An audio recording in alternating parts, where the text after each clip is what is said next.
Hi, I'm going to go over the policies that have to be added to the syllabi per the template that you have access to. As mentioned in the preamble there, the first four items are required as per the course catalog. The first, academic integrity. We have an academic integrity policy. Students can access it through the code catalog. Also, just an overview of the expectations of students is listed here. One way that is important in our program is that students need to understand that if they do a project or lesson plans or unit plan for one class, they cannot turn it in for another class. So for example, if students create a lesson plan or a unit plan for practicum, they are expected to create a whole new lesson plan or unit plan for their methods courses. You might want to bring that to their attention. In the past, we've had students do double dip, so to speak, or take something they've done and said, well, I'm improving on it. But they'll have lots of opportunity to do that when they're actually teaching. At this point in time, we want them to learn about the creative process over and over. Most of you should be aware with FERPA, the Family Educational Rights and Privacy Act, it just means that we can't disclose students' information, including their grades. Only to them is what we're limited to. And then the definition of credit hour and expected workload. The Accrediting Board for Higher Education has started cracking down on all colleges.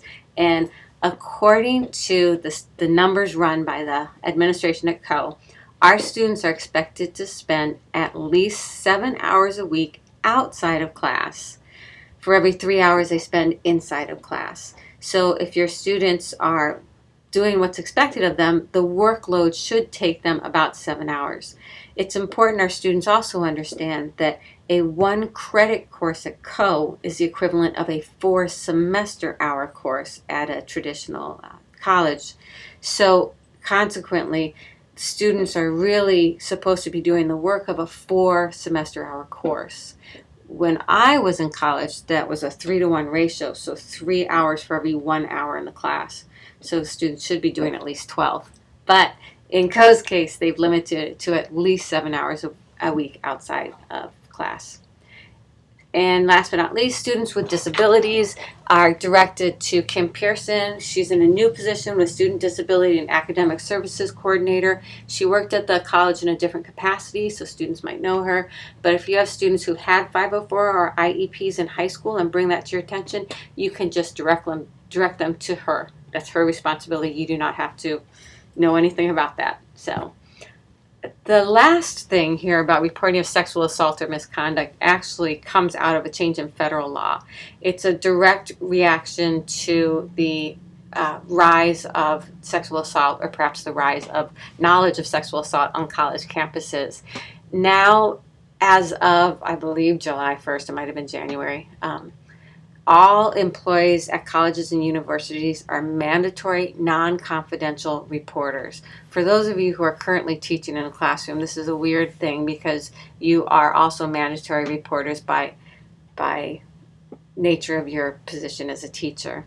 But we do want students to know that we are non-confidential mandatory reporters just for sexual assault.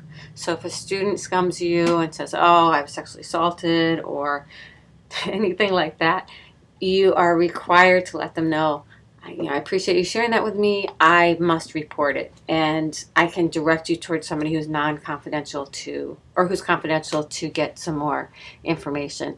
If that were to happen, I would just recommend you call me.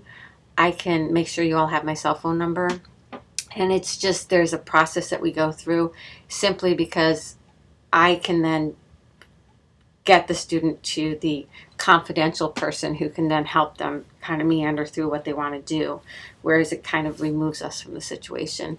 We're doing our best to keep the student first and foremost in mind, students' rights second in mind, and third, our responsibility to meeting the letter of the law.